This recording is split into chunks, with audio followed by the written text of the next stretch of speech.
Assalamualaikum warahmatullahi wabarakatuh. Kami di sini dari kelompok 9 mata kuliah desain pembelajaran pendidikan non formal yang beranggotakan saya Tambian Pesain sebagai moderator, yang kedua ada Arismandia Rahma, yang ketiga ada Mudika Ayu Tri Utami. Untuk materi yang pertama akan saya bawakan yaitu ada model evaluasi pembelajaran. Evaluasi merupakan suatu proses menyediakan informasi yang dapat dijadikan sebagai pertimbangan untuk menentukan harga dan jasa. Dari tujuan yang dicapai, desain, implementasinya, dan dampak untuk membantu membuat komponen, membantu pertanggungjawaban dan meningkatkan pemahaman terhadap fenomena. Menurut rumusan tersebut, ini dari evaluasi adalah penyediaan informasi yang dapat dijadikan sebagai bahan pertimbangan dalam mengambil keputusan. Evaluasi merupakan suatu proses atau kegiatan pemilihan, pengumpulan, analisis, dan penyajian informasi yang dapat digunakan sebagai dasar pengambilan keputusan serta penyusunan program selanjutnya.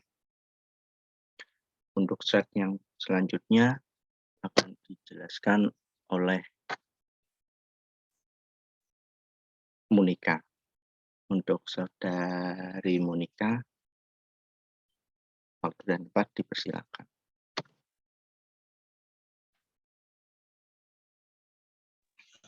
Baik, terima kasih.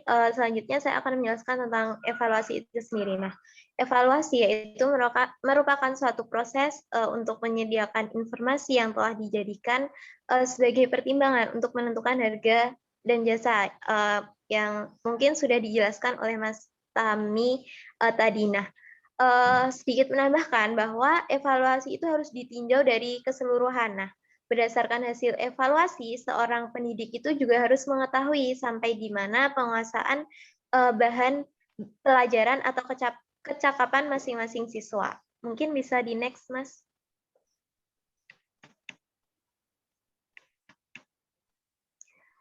Untuk selanjutnya itu ada macam-macam evaluasi. Nah, di sini ada dua macam evaluasi. Yang pertama yaitu evaluasi formatif dan juga evaluasi sumatif.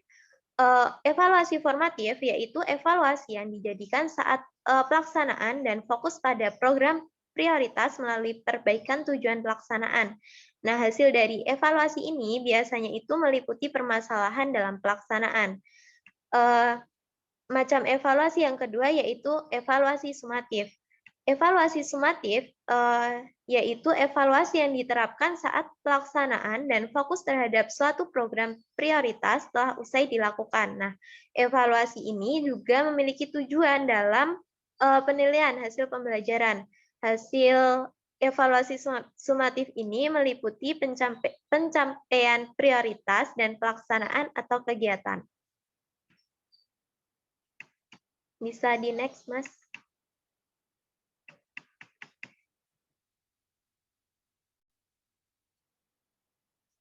Nah, selain ada macam-macam dari evaluasi sendiri, dari beberapa ahli itu menemukan beberapa model evaluasi dari program pembelajaran. Nah, sebenarnya ada banyak model evaluasi, tapi yang sering digunakan itu ada 3.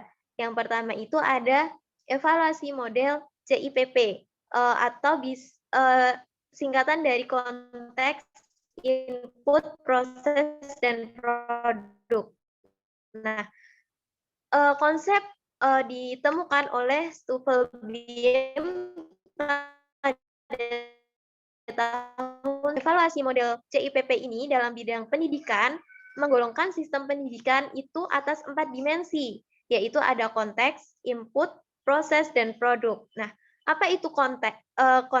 Nah, konteks itu biasanya merencanakan keputusan, mengidentifikasi kebutuhan, merumuskan tujuan dan merumuskan tujuan program. Yang kedua ada input. Nah, input ini biasanya itu menentukan sumber-sumber yang dibutuhkan dalam proses pembelajaran. Yang kedua itu mencari berbagai alternatif, menentukan rancangan yang matang. Selanjutnya yaitu membuat strategi dan juga memperhatikan prosedur kerja.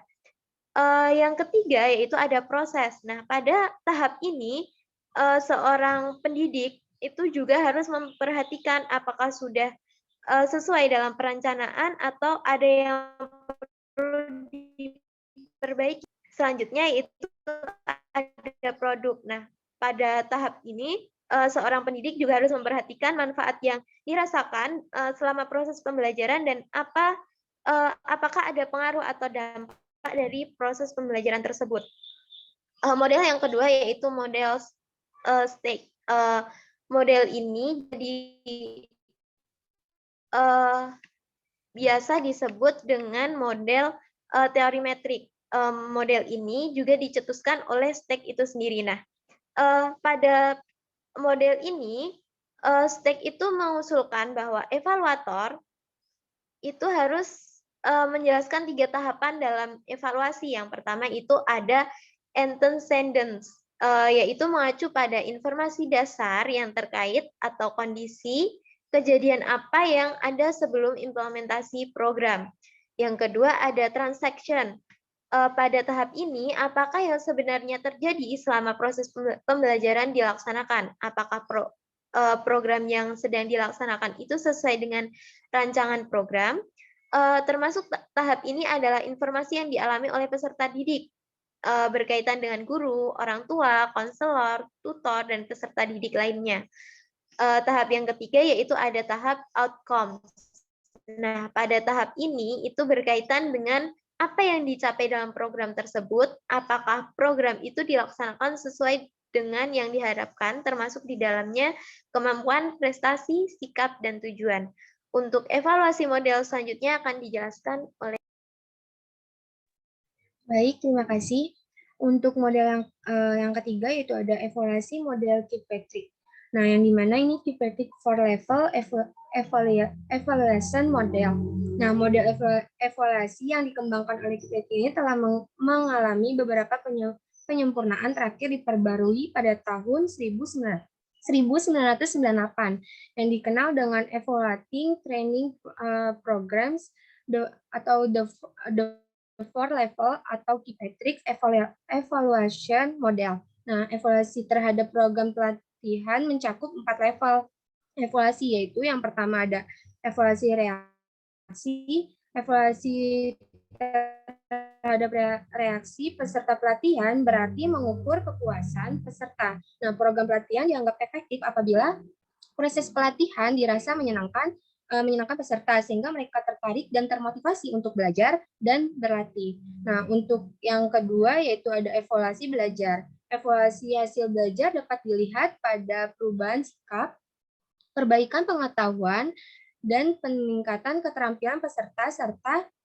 selesai mengikuti program. Nah, peserta program dikatakan telah belajar apabila pada dirinya telah mengalami perubahan sikap, perbaikan pengetahuan maupun peningkatan keterampilan. Untuk mengukur efektivitas program, maka ketiga aspek tersebut perlu untuk diukur. Tanpa adanya perubahan sikap, peningkatan pengetahuan maupun perbaikan keterampilan pada peserta training, maka program dapat dikatakan gagal. Nah, penilaian ini ada menyebut dengan penilaian hasil output belajar. Oleh karena itu, dalam pengukuran hasil belajar harus menentukan yang pertama yaitu pengetahuan apa yang telah dipelajari, yang kedua itu ada perubahan sikap apa yang telah dilakukan, yang ketiga yaitu ada keterampilan apa yang telah dikembangkan atau diperbaiki. Nah, untuk yang ketiga itu evaluasi tingkah laku. Nah, perubahan perilaku apa yang telah di masyarakat serta peserta didik mengikuti program pembelajaran. Dengan kata lain, yang perlu dinilai adalah apakah peserta didik merasa senang setelah mengikuti kegiatan pembelajaran dan kembali ke masyarakat, bagaimana peserta didik dapat mentransfer pengetahuan, sikap, dan keterampilan yang telah diperoleh selama kegiatan pembelajaran untuk diimplementasikan di masyarakat. Nah, karena yang dinilai adalah perubahan perilaku setiap kembali ke masyarakat, maka evaluasi level 3 ini dapat disebut sebagai evaluasi terhadap outcomes dari kegiatan pelatihan. Nah, yang keempat ada evaluasi hasil. Evaluasi pada tahap ini difokuskan pada hasil akhir yang terjadi karena peserta telah mengikuti suatu program. Nah, beberapa contoh dari hasil akhir dalam konteks perubahan antara lain yaitu kenaikan produk, peningkatan kualitas, penurunan biaya, penurunan kecelakaan kerja, kenaikan keuntungan. Cara melakukan evaluasi hasil akhir yaitu ada membandingkan kelompok kontrol dengan kelompok peserta program, mengukur kinerja sebelum dan setelah mengikuti pelatihan, membandingkan biaya yang digunakan dengan keuntungan yang didapat setelah dilakukan pelatihan dan bagaimana peningkatannya. Bisa di next, Mas. Nah, selanjutnya itu ada komponen evaluasi. Nah, dalam setiap aktivitas kegiatan evaluasi telah memiliki bagian yang sangat krusial untuk menentukan apakah aktivitas yang telah dilakukan berhasil atau tidak. Nah, maka oleh karena itu, kegiatan evaluasi harus dilakukan secara terancang, terprogram, dan terpercaya. Dalam evaluasi pendidikan, ada 4 komponen yang sering digunakan dalam melakukan evaluasi, yaitu evaluasi, penilaian, pengukuran, dan tes dan non-tes. Nah, keempat komponen tersebut merupakan suatu kesatuan yang saling terkait, tidak terpisahkan, dan bersifat hierarki. Nah, evaluasi merupakan suatu proses penataan nilai tentang kinerja dan hasil belajar peserta didik berdasarkan informasi yang diperoleh melalui penilaian. Sedangkan penilaian adalah proses pengumpulan informasi atau data yang digunakan untuk membuat keputusan tentang pembelajaran. Nah, pembelajaran yang dimaksud ini mencakup peserta didik, kurikulum, program, dan kebijakan. Nah, proses penilaian tersebut meliputi pengumpulan bukti-bukti tentang pencapaian belajar peserta didik. Bukti ini tidak selalu diperoleh melalui tes, tetapi juga bisa dikumpulkan melalui pengamatan atau laporan diri. Bisa di next, Mas. Nah, selanjutnya yaitu ada macam-macam komponen evaluasi. Dalam evaluasi pendidikan ada 4 komponen yang saling berkait yang juga merupakan satu kesatuan yang tidak terpisahkan, yaitu yang pertama ada evaluasi. Evaluasi menurut Nico dan Brockhart ya 2007 mendefinisikan evaluasi sebagai suatu proses penetapan nilai yang berkait dengan kinerja dan hasil karya siswa. Nah, hal tersebut hampir sama dengan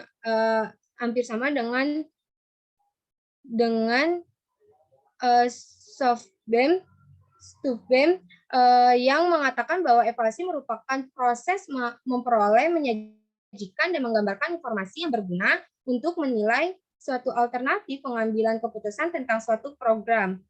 Nah, sehingga dapat disimpulkan bahwa evaluasi adalah salah satu program dalam pembelajaran yang digunakan untuk mengukur serta kegiatan belajar mengajar berjalan secara optimal atau tidak. Nah, evaluasi pengajaran dapat dikategorikan menjadi 2, yaitu formatif dan sumatif. Seperti yang telah dijelaskan oleh rekan saya, Monika, evaluasi formatif adalah evaluasi yang dilakukan pada setiap akhir pembahasan suatu pokok bahasan atau topik yang tujuan untuk memperbaiki proses belajar mengajar. Nah, evaluasi sumatif adalah evaluasi yang dilakukan pada setiap akhir satu satuan waktu yang di dalamnya tercakup lebih dari satu pokok bahasan, yang tujuan untuk menetapkan tingkat keberhasilan peserta didik dalam kurun waktu tertentu yang ditandai dengan perolehan nilai peserta didik dengan ketetapan lulus atau belum. Nah, yang kedua yaitu ada penilaian. Penilaian ini merupakan komponen penting dalam penyelenggaraan pendidikan. Nah, upaya peningkatan kualitas pendidikan dapat ditempuh melalui peningkatan kualitas pembelajaran. Nah, kualitas pembelajaran dan kualitas penilaiannya.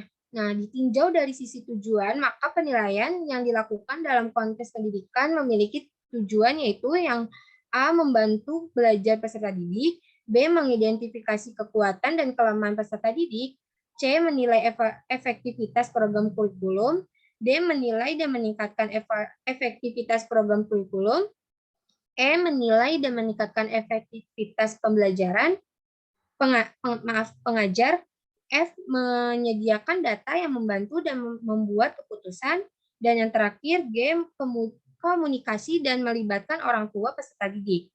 Nah, yang ketiga yaitu ada pengukuran. Pengukuran pada dasarnya merupakan kegiatan penentuan angka bagi suatu objek secara sistematik.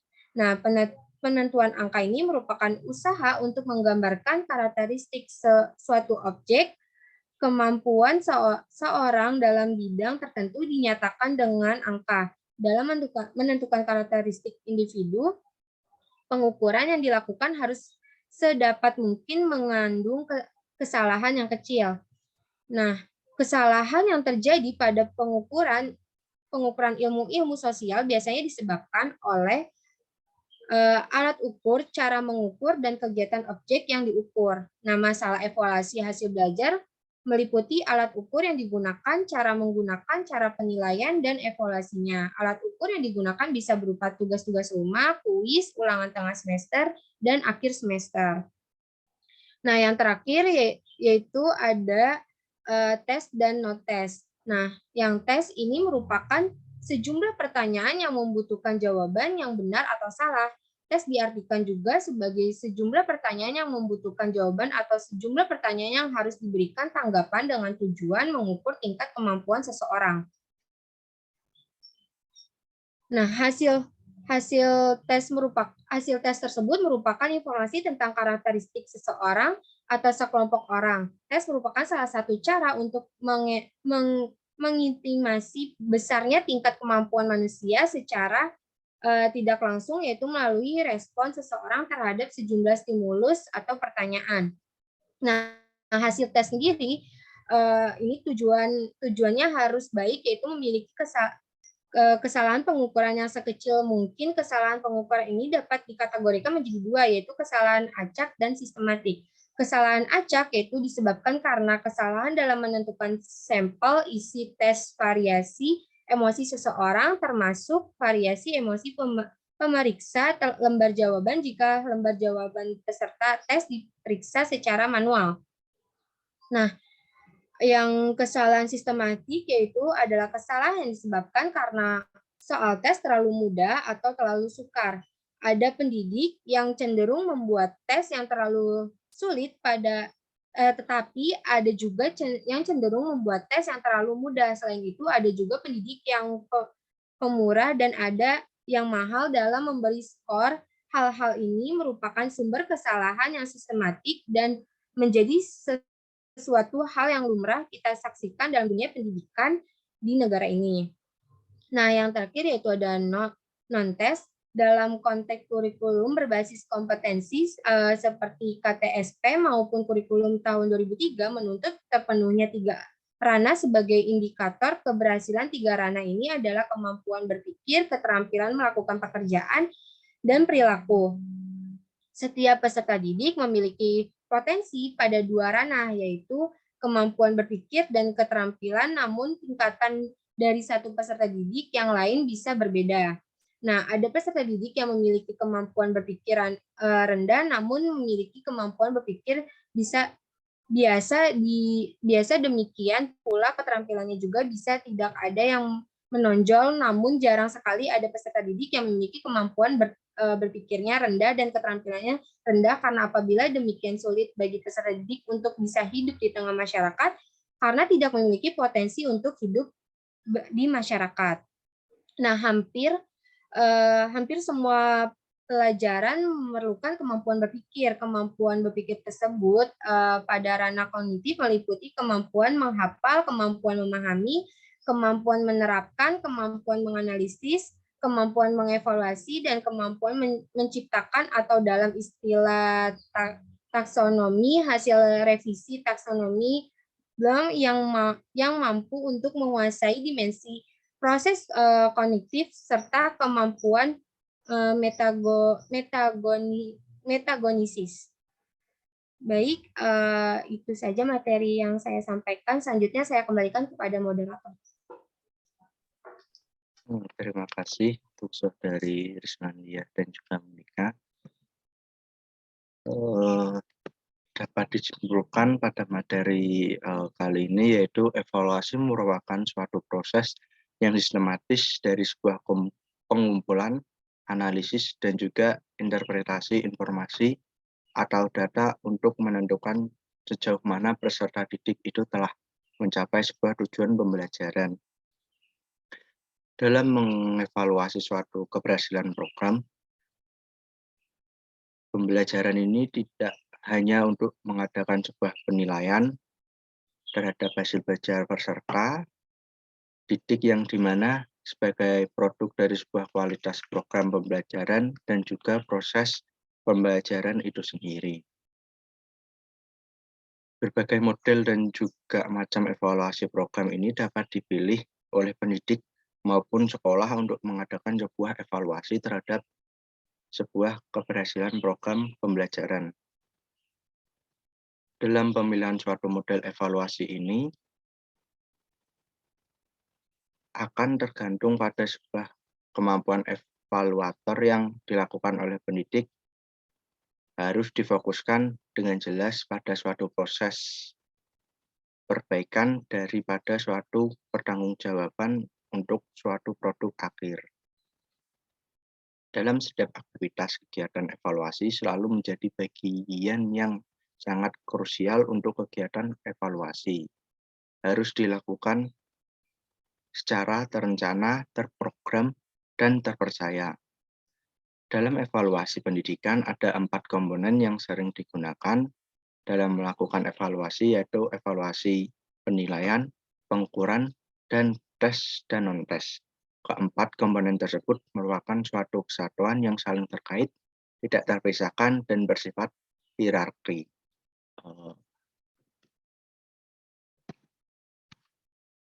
Terima kasih atas waktunya.